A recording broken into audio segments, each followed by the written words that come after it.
We are back. What? We are back. What? How you doing? How are you doing? I am doing. I'm Fred. I'm Adrienne. We're F and A. A. How we doing today? We got a decent show. Yes, we do. What do we got? Yes, we do. We got Conjuring. The Conjuring streaming The now Devil on Made Me Do It. HBO Max. Yes, and we also have Loki. Loki episodes 1 and 2. Yes. Both now streaming on Disney Plus. Absolutely. And then to start off, I got a little bit of Spider-Man 3 news.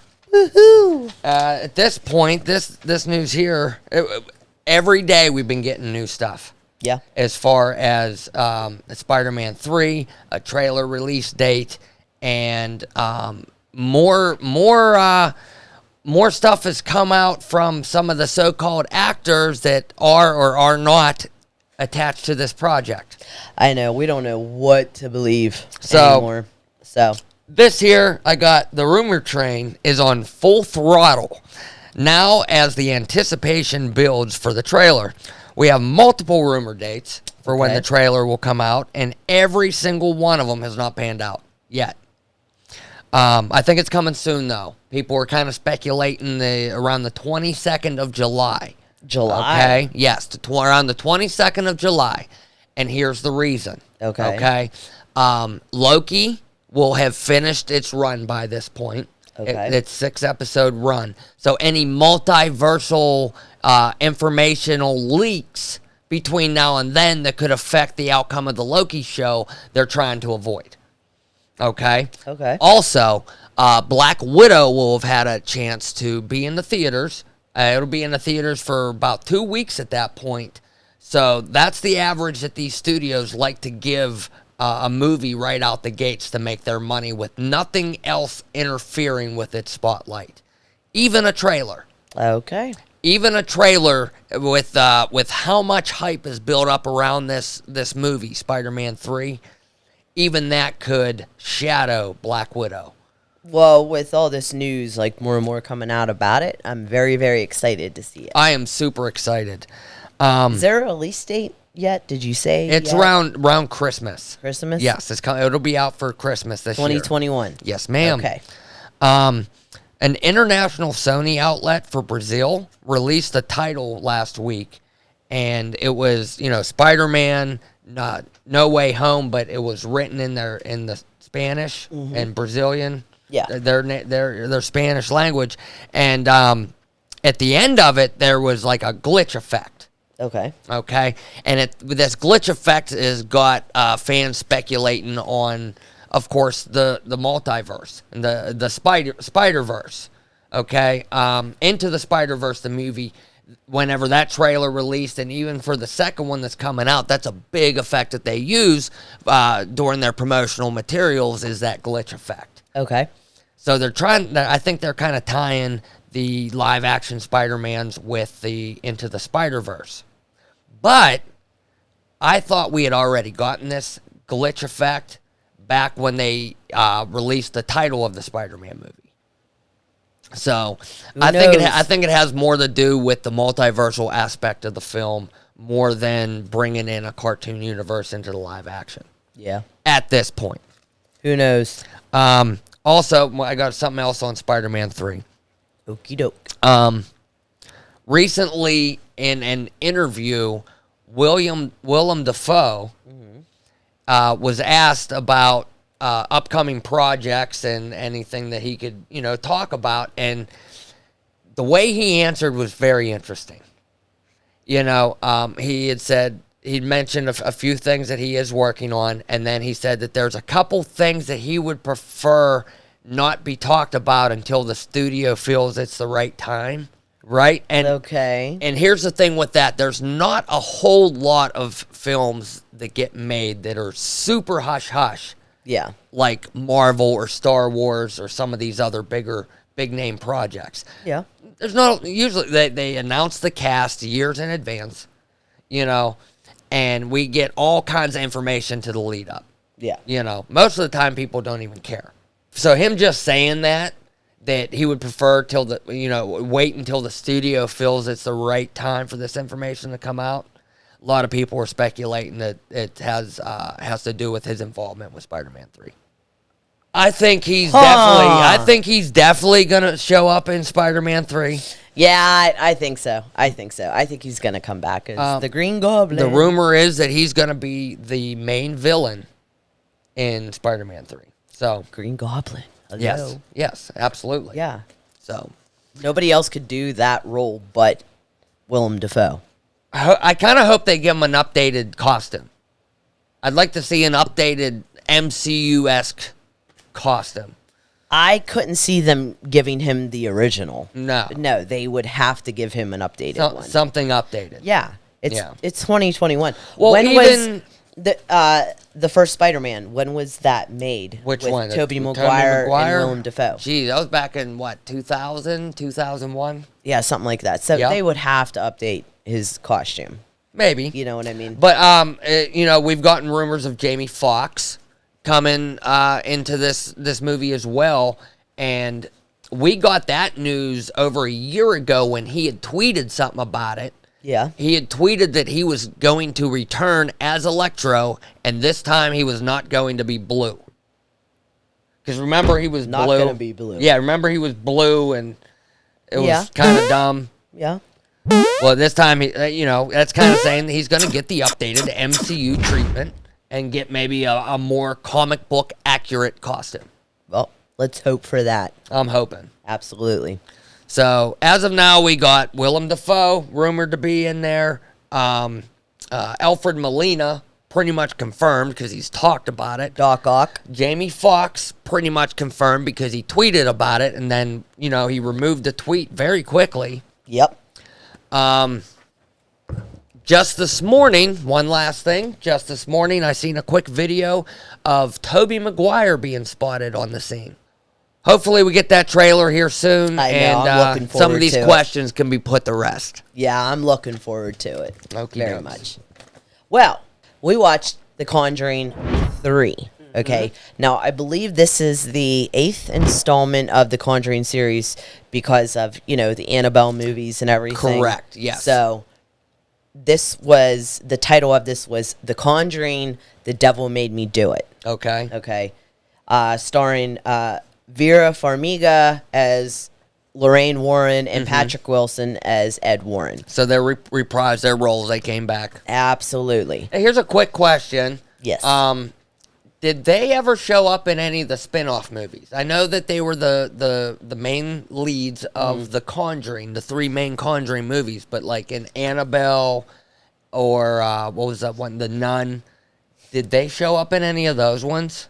The Nun, I don't believe so. As far as the Annabelle movies, they might have, but I don't think. Okay. I was just because wondering. I remember watching the first Annabelle movie where it was like set back in like the 60s. I vaguely remember watching that with you. Yeah, you remember that? I'm pretty sure that we liked it. Yeah.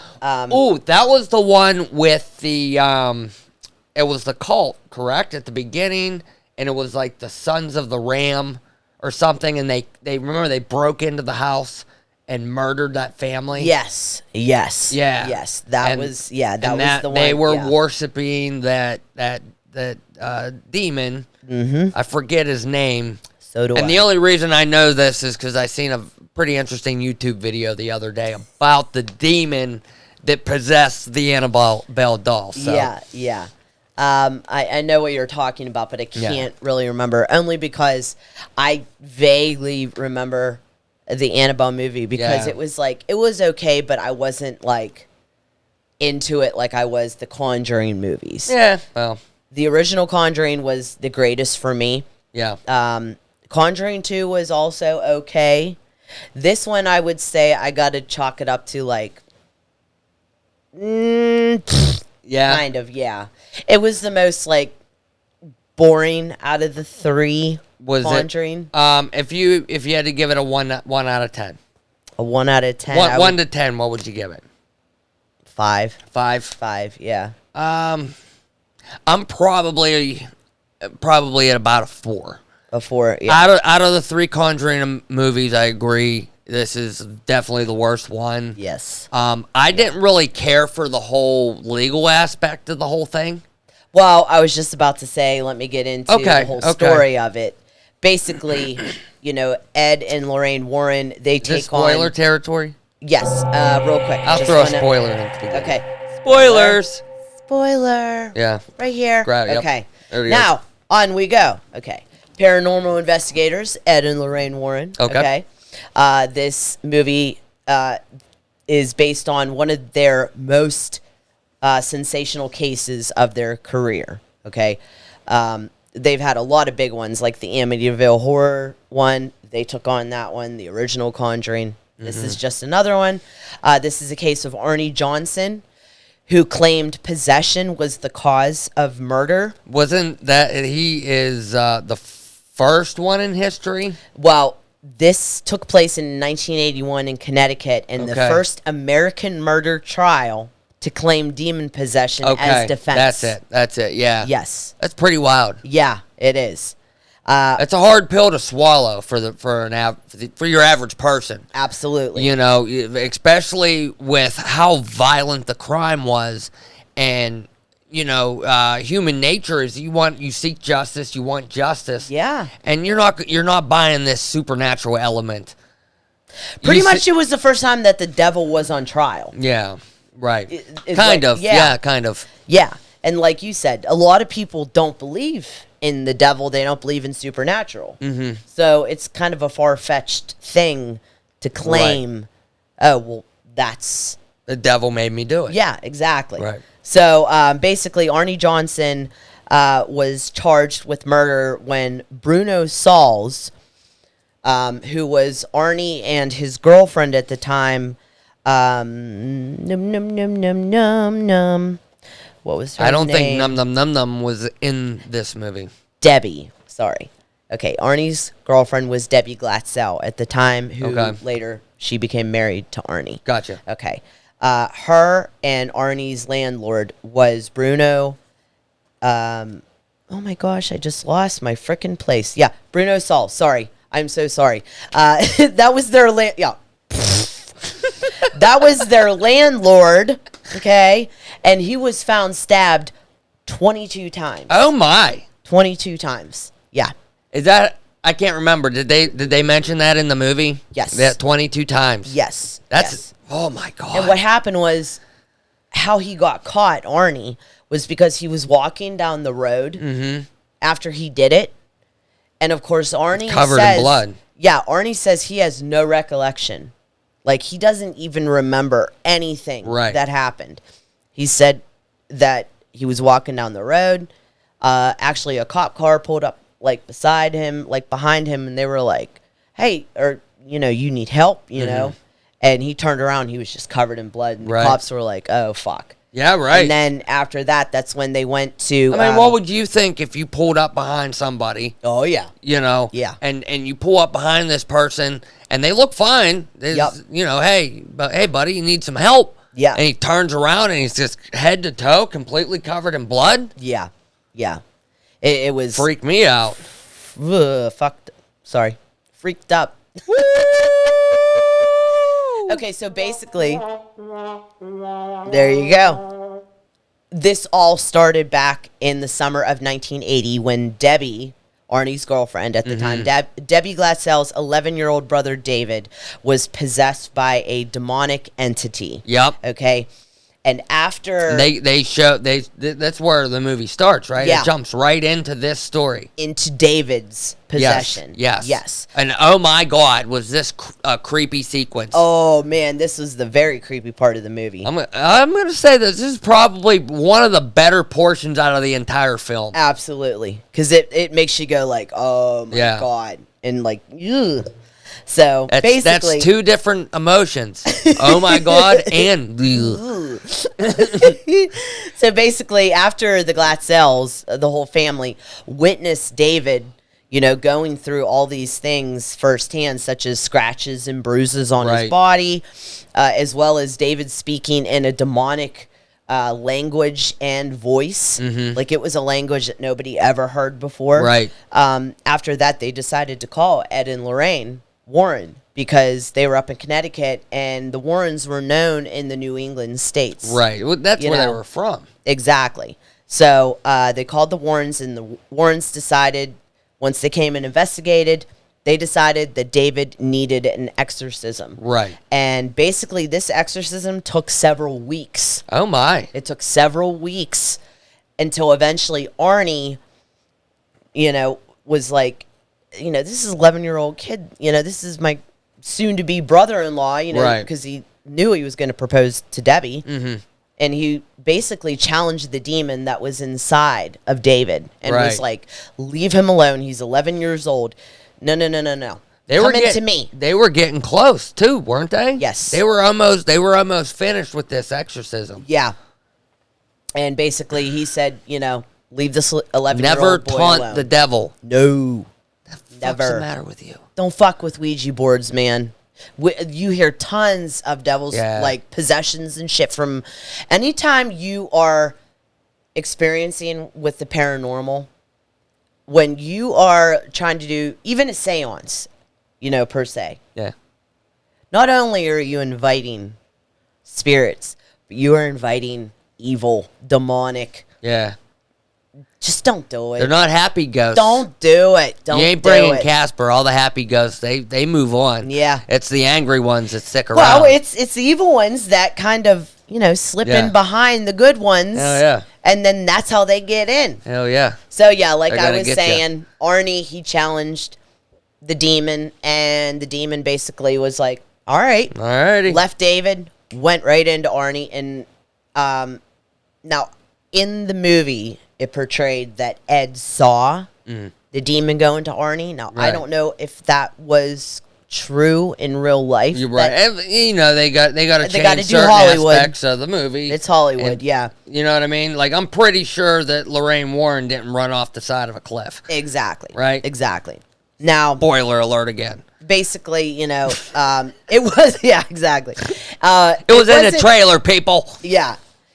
Now, Bruno Sauls didn't get murdered, like, right after that. It took a while because the demon basically, like, laid at bay, basically. Well, in the movie they showed it slowly progressed, Yes. At first it was sounds, he was hearing sounds, and then it was hallucinations, and then it was contact. Yep. And then the devil took control, and he fucking murdered a guy. Yeah, Excuse my language. Yeah, he murdered a guy. Yeah, in the movie, Arnie saw his landlord as basically like a demon, like this scary, like, fucked up demon, and coming at him, and that's why he stabbed him. Right. Now, if that's what Arnie was saying in real life, who knows? It's hard to say. Yeah, it's very hard to say. But basically, hey, who knows?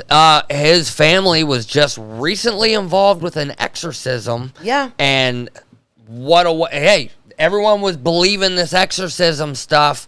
I want to go kill this guy. I'll just blame it on the devil. Yeah, who knows? Being the average guy in the courtroom, that's what people were thinking. Yeah. Absolutely. Well, on November 24th, 1981, Arnie Johnson was convicted of first-degree manslaughter. Yep. He was sentenced to 10 to 20 years in prison, but he only served 5 on good behavior. 5 years? 5 years. And he was out. And him and Debbie got married. Wow. And to this day, like, there are so many people that... Now, hold on. They convicted him. They convicted him, right? Yeah. They convicted him of first-degree murder. Yeah. And he only did 5 years? On good behavior, yeah. With good behavior. That don't make sense. Maybe because they came around to believing that demonic possession could No, I'm not buying that. I'm not buying that. Okay, well, either way. Yeah. He was let out after 5 years. Him and Debbie... And they had their happily ever after. Yeah, but here's the little spin here is more demons? No. Oh. I was hoping maybe he got possessed again. No. Murdered Debbie. There are then we'll get Conjuring 4. Shut up. There are a lot of people that do not believe this, and there are a lot of skeptics of the Warrens. There are a lot of people that say that Ed and Lorraine only do and say these stories. They were the for most money successful and famous. con artists. They're the most successful con artists in history. Exactly. And then there's others that say absolutely not. They're the real deal. Well, and they helped us. And Arnie and Debbie, Debbie Johnson, I should say now, they both confirmed that this case is real. And they thank the Warrens so much because they were like, oh my God, they helped us so much. Same with the Perrin family. Of course, they're going to agree. Well, the Perrin family from the first Conjuring, and the I can't even remember the second ones from England. Yeah, all of them were saying, "Hey, they helped our family. If it wasn't for the Warrens, listen, I'll tell you this much: I'm not the biggest believer of the paranormal. I believe in Ed and Lorraine Warren, but I would never touch that Annabelle doll. No, I ain't risking it. No. It may or may not be true, but I tell you what, my belief is enough that I ain't touching that shit. Yeah. Like, Ed and Lorraine Warren are deceased now. Rest in peace. Lorraine actually passed away not too long ago. I believe it was last year or the year before. I can't remember. But her son-in-law, Tony, actually runs the Ed and Lorraine Warren YouTube channel now, and I watch a lot of their videos. Okay. So basically, it's him. Yeah, go check him out. Yeah, definitely. It's him and his wife, Judy, who Ed and Lorraine's daughter is Judy, who he's married to. They basically run the museum now that has the Annabelle doll. Yep. And they still do tours and everything into the occult museum there. And I watched a video. Anytime they need to take Annabelle out of that case, like every day they have a priest that comes in and actually blesses that museum because everything in that museum is a cursed object. Yeah. Including, like, Annabelle is the worst of the worst. And anytime they need to take Annabelle out of the case, they have like a whole ritual going on. I'm sure. It is freaked out, like you said. No way would I ever tap on that glass because she's behind a glass case. I wouldn't do nothing. Nope. I'd be so scared to mess with Annabelle. I don't even want to go in that museum. I'd like to go to the museum to see, but I wouldn't touch anything. Because that's what they tell you. Yeah. You can go in, you can see, but don't touch anything. Because if you touch something, then it can get attached to you. That kind of increases my disbelief a little bit right there. Because if this stuff really was so dangerous, are you really going to trust the common public to just come in there and look at this shit? Well, like they said, if you touch it, then it can pass on to you. Right.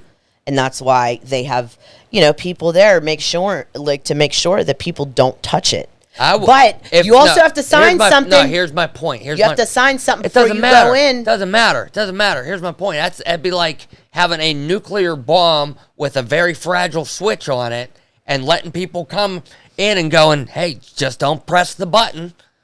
Come on in. You can come look at this nuclear bomb, but just don't press that button. If you touch it, we're all going to die. Right? No. So you take them into this museum with all these haunted artifacts, right? Got all this stuff that's possessed by the devil, and if you touch it, this shit's going to follow you home, and then all kinds of bad shit's going to fucking happen.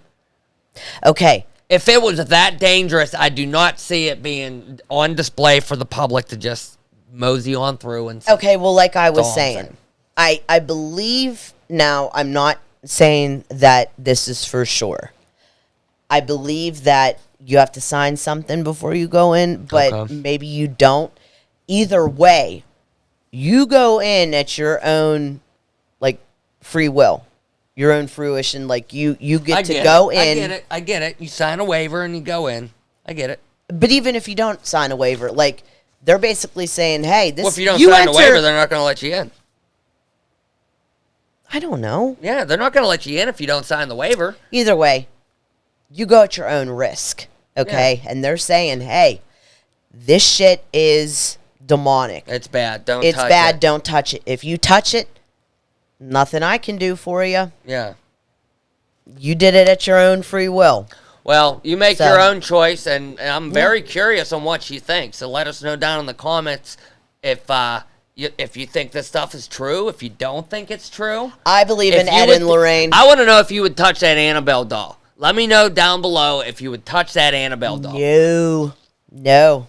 What about if it was like, here, I'll give you $1 million, but you got to pick up the Annabelle doll. What good is $1 million going to do me if I have a fucking demonic spirit? Or, no, I'm sorry, demonic spirits don't exist. It's just a demon. What good would $1 million do me if I had a demon attached to me and I'd be dead in 3 months? The first $100,000 would go to a priest for a good exorcism. Get rid of that fucking thing. No. Because they got rid of it for once. They put it in a doll. We'll just put it in another doll. No, I don't mess around with that. Thank you. I have Jesus on my side. So, just saying. No, thank you. Onwards. Loki. I've been super excited for this show. Yeah, me too. I've been chomping at the bit for this one. Even I can say, even before we seen WandaVision, we had heard of WandaVision. We knew when it was coming, and some of these other shows. We knew the lineup.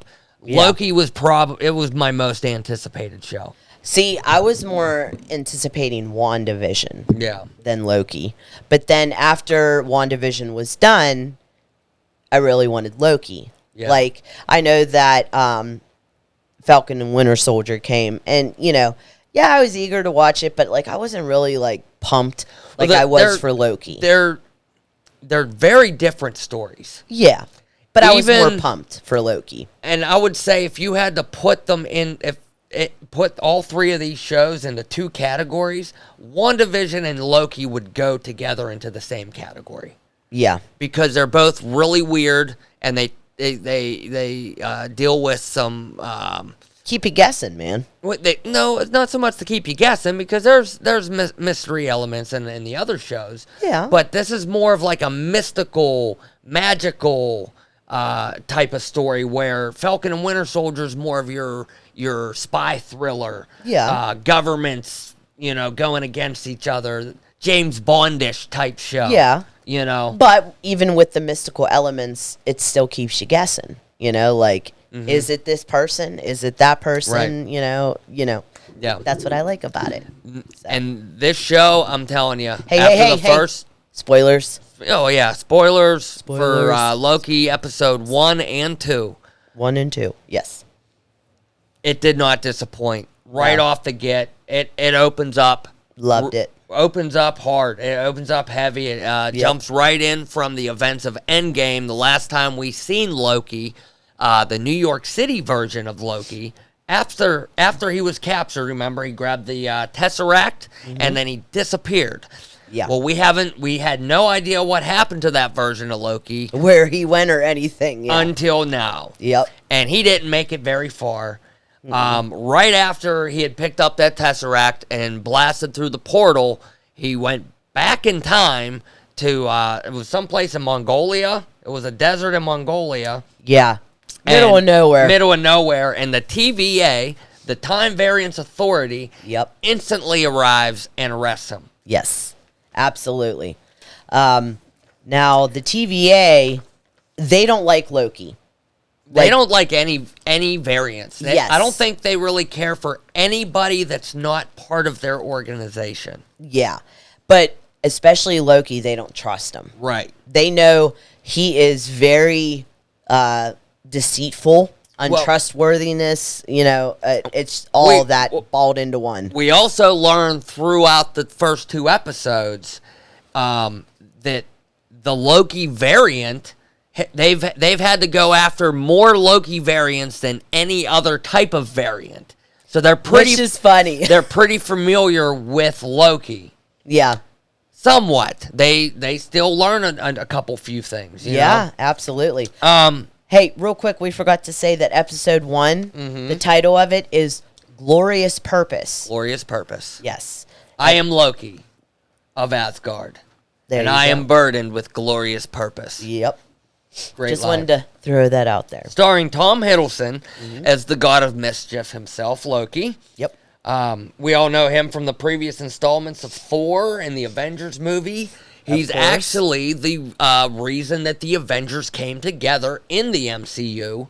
Loki had attacked New York, and spoilers for the first Avengers movie, but he kills Phil Coulson. Yeah. Yeah, and causes the aliens and shit to come down yes, to New York. And that's what brought the Avengers together. Yes.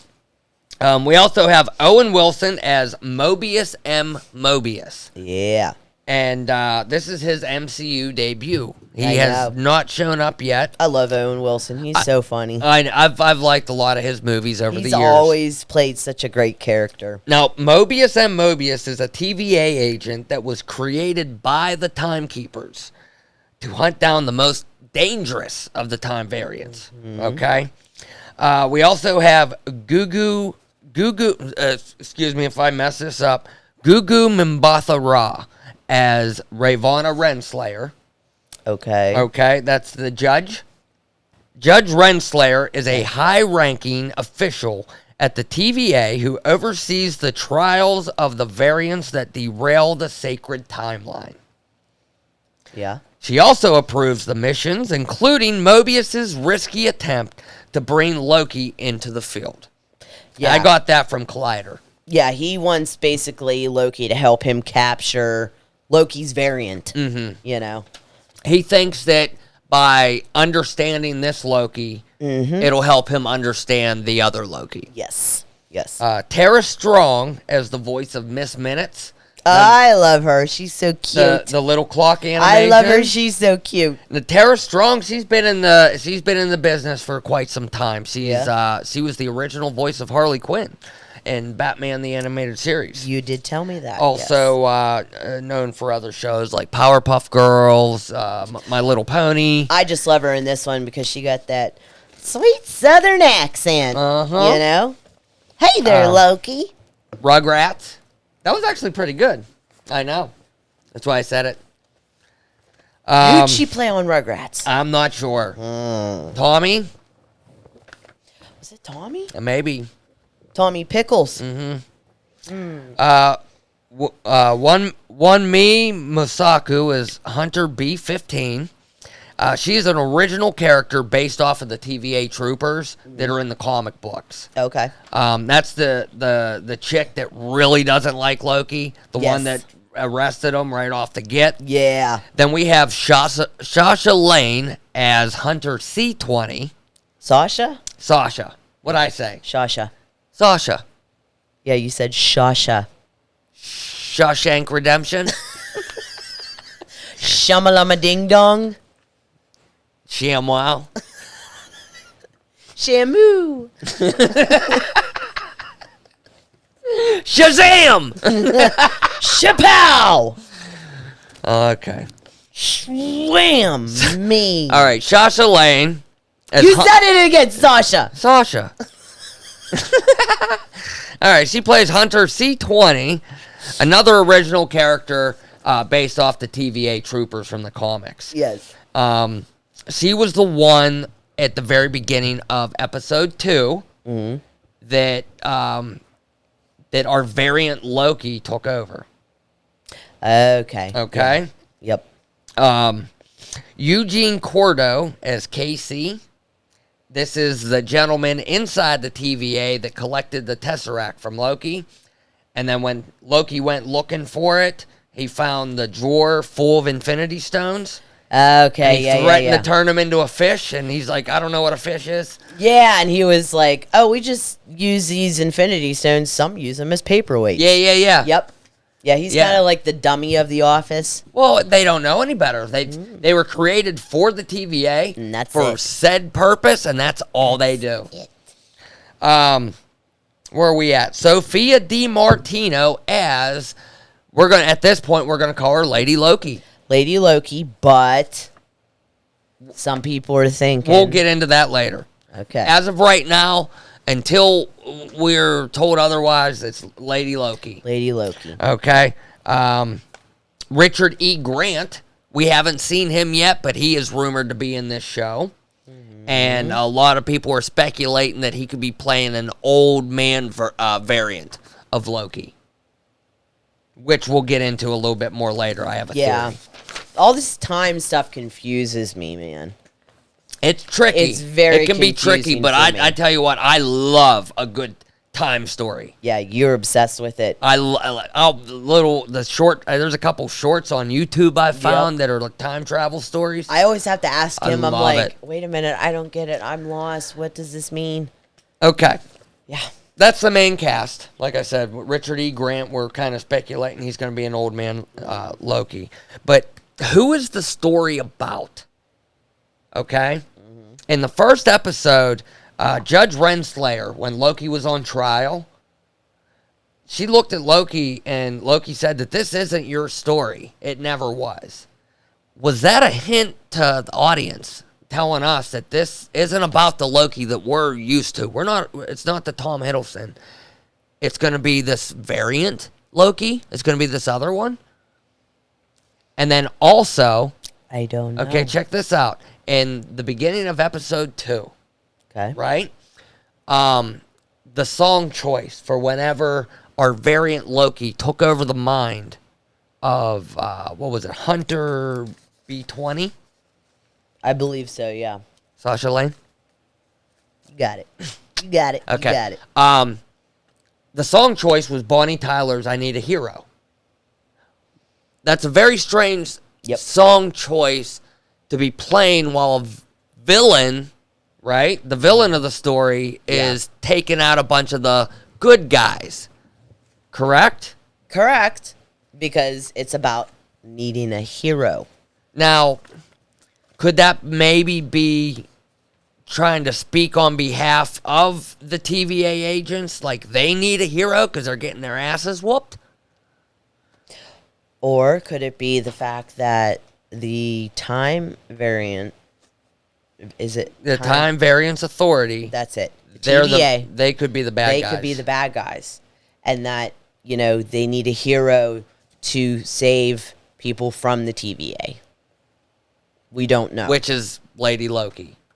And she's, by the end of this story, we could end up finding out that she's the hero of the story. Very well could be.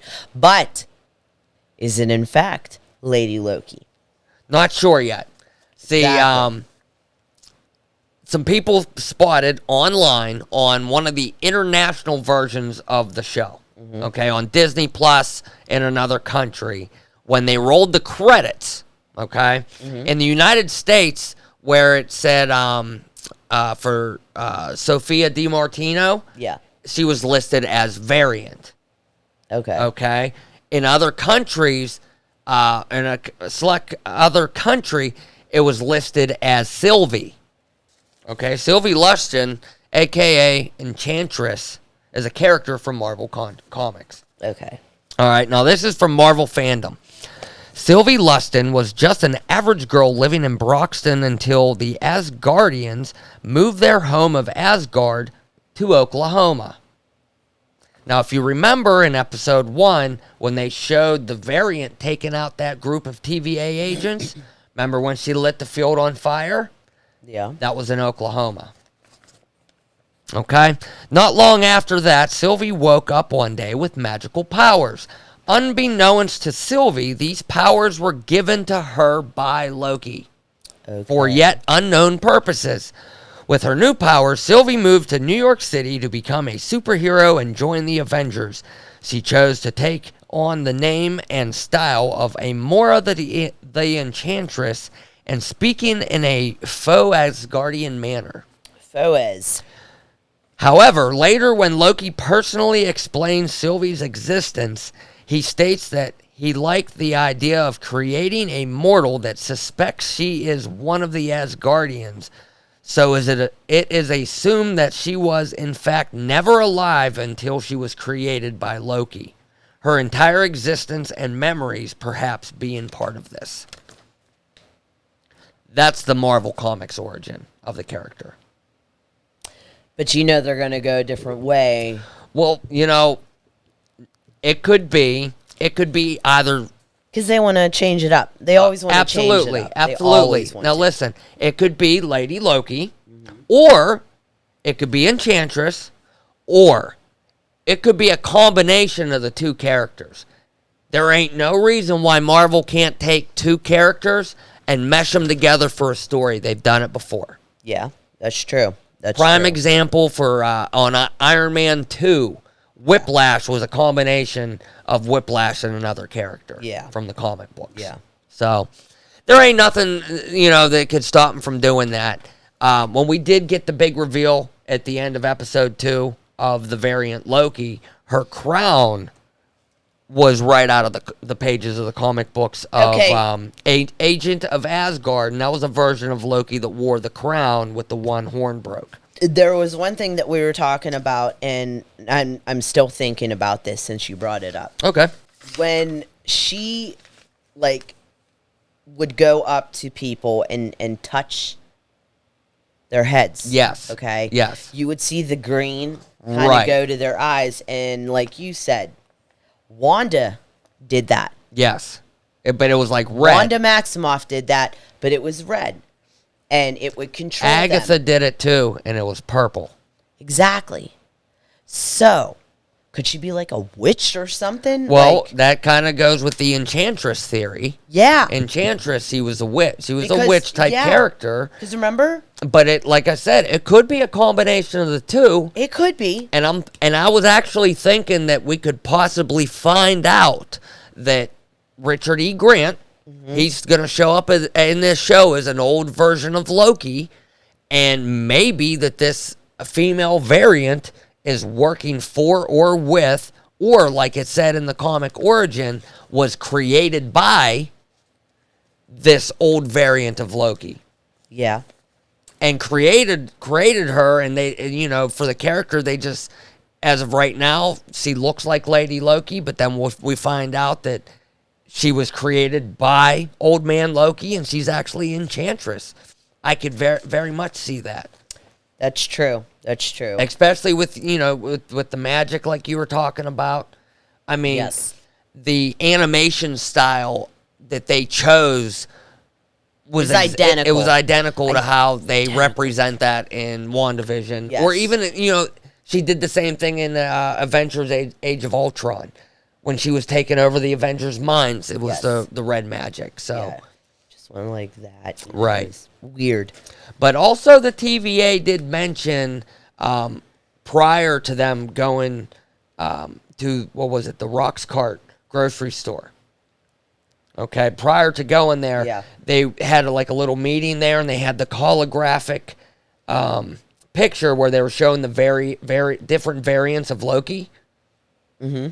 And when they were showing that, Mobius was talking about how this is where he mentioned that we've taken out more versions of this variant than any other, and they normally, they have different power sets, but they normally have these ones.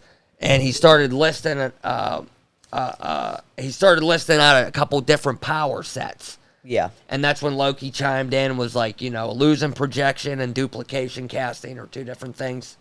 Yeah. Right?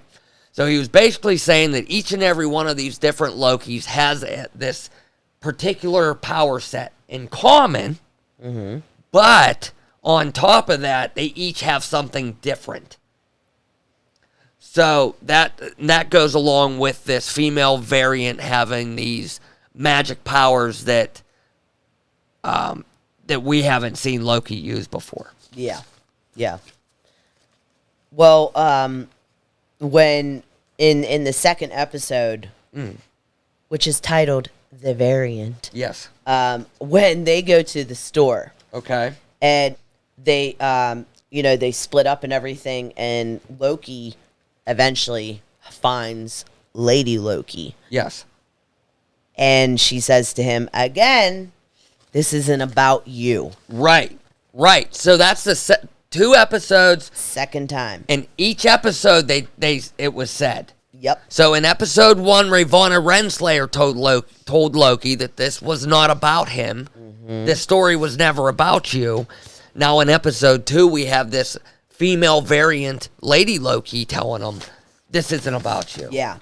But what I was going to say as well, you notice as soon as she said that, that's when those little bombs that the TVA uses. The reset charges. Yeah. Yes. I don't know why we call them bombs, but the reset charges. Tons of them. And all of a sudden, it just went down these little square portals because you see the TVA going through time doors. Doorways. Yeah, time doors. Time doors. Okay.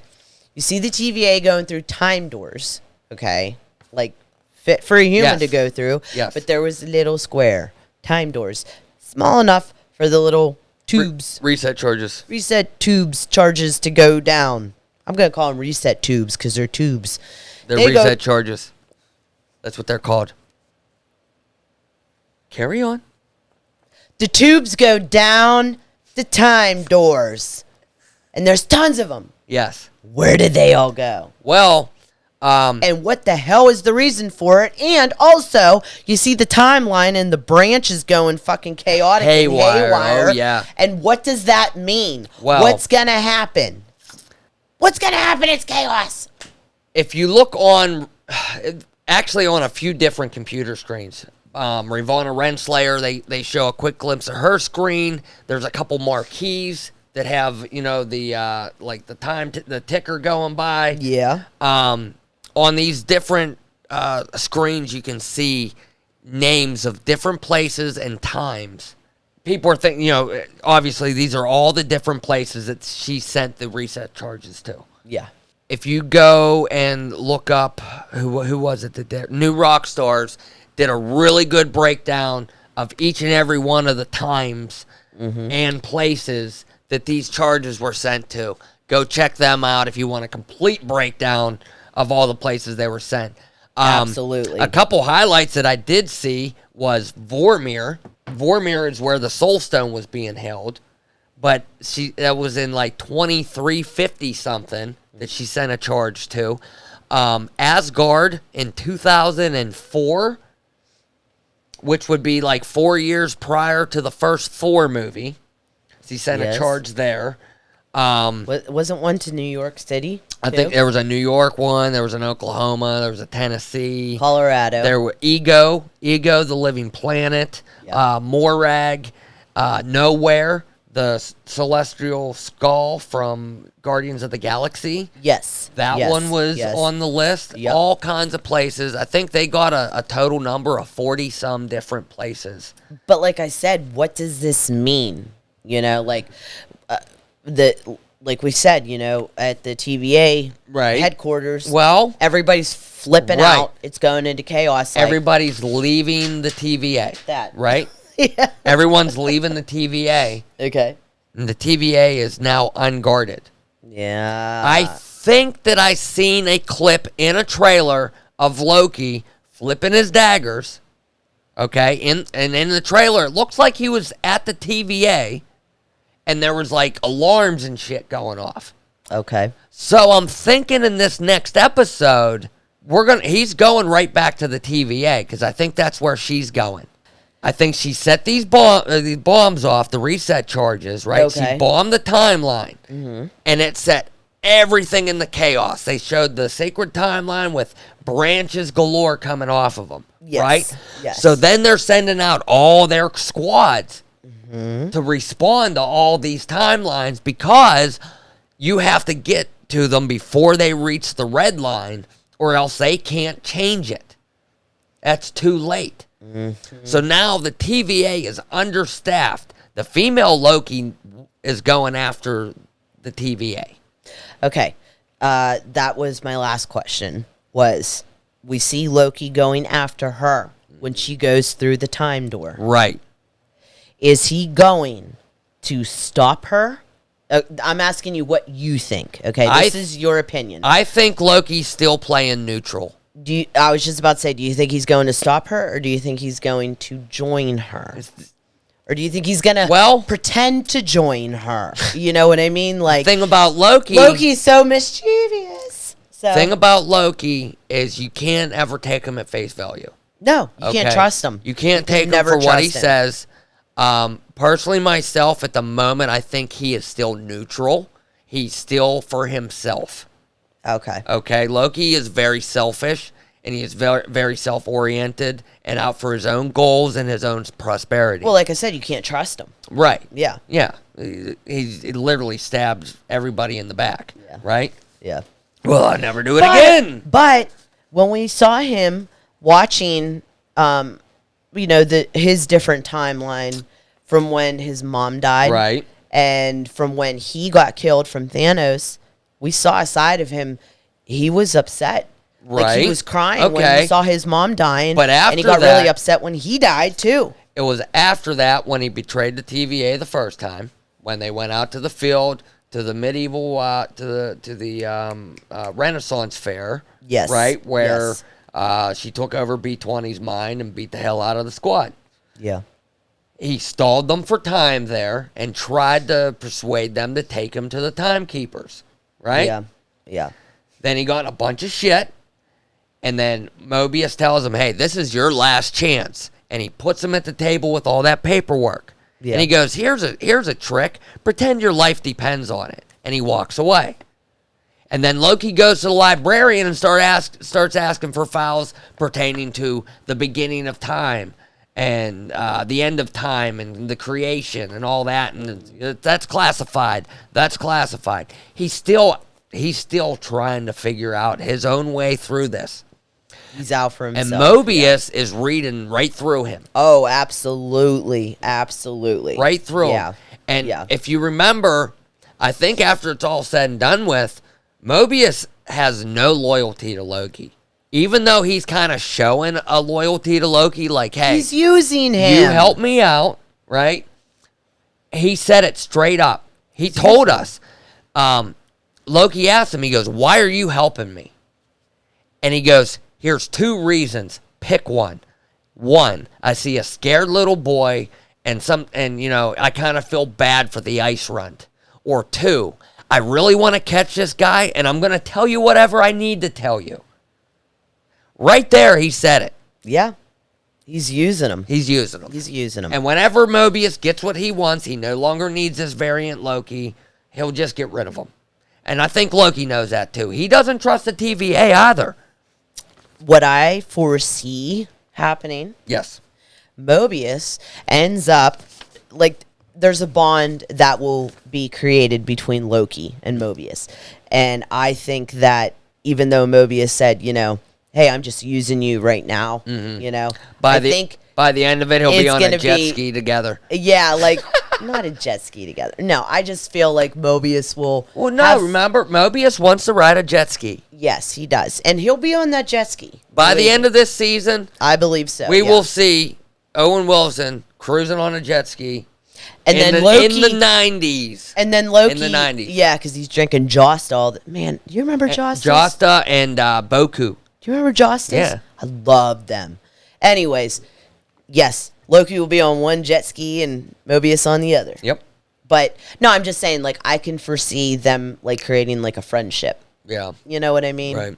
Because that's just how it works. Eventually, maybe. I honestly see by the end of this series. Listen, by the end of this series, one way or another, I don't know exactly how everything's going to play out, but by the end of it, I have a really strong feeling that we're going to have a kid Loki. By the conclusion of this series, we are going to have a kid Loki.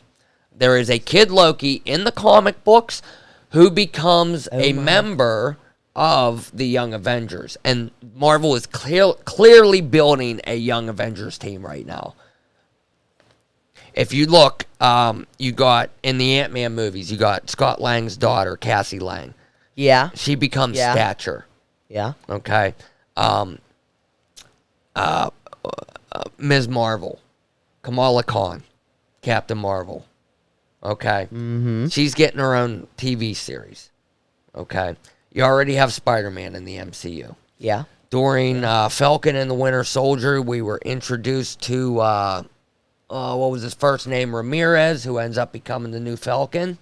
Yes. And then when they met up with Isaiah Bradley's grandson there becomes Super Patriot. Yeah, that's right. That's right. I forgot. And then in WandaVision, you got Billy and Tommy, Wiccan and Speed. These are all members of the Young Avengers. But who would become Kid Loki? I don't know who they're gonna cast. No. I'm just saying, like, how would you get a Kid Loki? In the comic books, I mean, Loki's not with a woman or anything. No. To have kids with her. No. Listen, Loki, whenever he dies, his soul gets transferred into a new body. Okay. So there is a cycle with Asgard that, Ragnarok comes, Asgard is destroyed, and the people of Asgard are reborn into a new form. That's how we get Lady Loki in the comic books, because Loki's soul went into the body of Sif. Remember Sif? She was part of Thor's group of fighters, the chick. Yes. Her name on the horse? Yes. Her name is Sif. Okay. Loki's soul went into her body, and it turned into Lady Loki. And then in another comic run, when his soul was recycled, he came back as a kid. He came, I think, in Paris or something like that. He came back as this kid. And Thor took him in under his wing and raised him. Okay. Yeah, and he was trying to right his wrongs. And then there's a teenage Loki who becomes the agent of Asgard. And the comics just go on forever, don't they? yes, they do. Nobody ever dies. Nobody ever really lives. It just goes on and on and on. Exactly. It's great. It's great stories. Gotta love it. So, you got anything else for Loki? No, all I can say is that I really, really enjoy it. I love it. It gives me like a Tim Burton vibe. Yes, we were discussing that. Especially the score. Yes. Right off the get, that wobbly organ synthesizer sound. Yeah. Even the darkness, like there's a lot of like the show's not like bright and not your cheery. Right. It's very dark and ominous, and a lot of Tim Burton films are that way. Right. So yeah. And like your scenes are all color themed. Yes. Like the TVAs, everything's that orangish color. Yes. All the machine, everything's analog. Mm-hmm. Typewriters and the very first computers. Yeah, and you notice that like Edward Scissorhands was like that. Right. Right. Even when he did Willy Wonka, frickin' I love Edward Scissorhands. Edward Scissorhands. I haven't seen that in a long my time. Favorite. Love it. Even when he did the animated. He didn't do Beetlejuice, did he? Tim Burton do Beetlejuice? Yes, he did. He did. Beetlejuice. Thank you. Beetlejuice. Love Beetlejuice. That's about due for a reboot, huh? Yeah, nobody can replace Michael Keaton as Beetlejuice. No. They'd probably butcher it like all the other stuff they reboot nowadays. I know. No, I was going to Anyway. say, like all the animated stuff, like Nightmare Before Christmas, Corpse Bride. Yeah. Those ones. It's always that same dark, ominous theme. I love it. I love it as well. Super cool. So, yes, very excited for episode 3 of Loki. Mm-hmm. I love it Wednesdays. so far. It's on Wednesdays. I know. Yeah. I know. It's pretty cool. So, awesome. Do you love it so far? Because I do. Dude, I'm fucking in. Yeah. I'm in 100%. Seatbelt is buckled, 5 points in, and I'm ready to rock. Yeah. We have our alarm set every Wednesday morning to get up. I gotta make sure I can watch it before I roll out the door to work. Exactly. I love it. I love it. Yep. That way I can ponder on it. Yeah. Such a good show. Hope you guys are watching it as well. Yeah. So then you guys can let us know down in the comments what you guys think about the show so far as well. Absolutely. And if you think it is in fact Lady Loki, or is it Enchantress, or possibly somebody else, or a combination of both. Either way, hell yeah. Let us know in the comments below. Comments, like, subscribe. Hit the subscribe button. Yes. That way whenever we got something new coming your way. Yeah, hit the bell. And pass the word around. If you like what you see, pass it on. Absolutely. And we will see you on the next one. My name's Fred. My name's Adrienne. And we're F&A. See you guys. We'll see you later.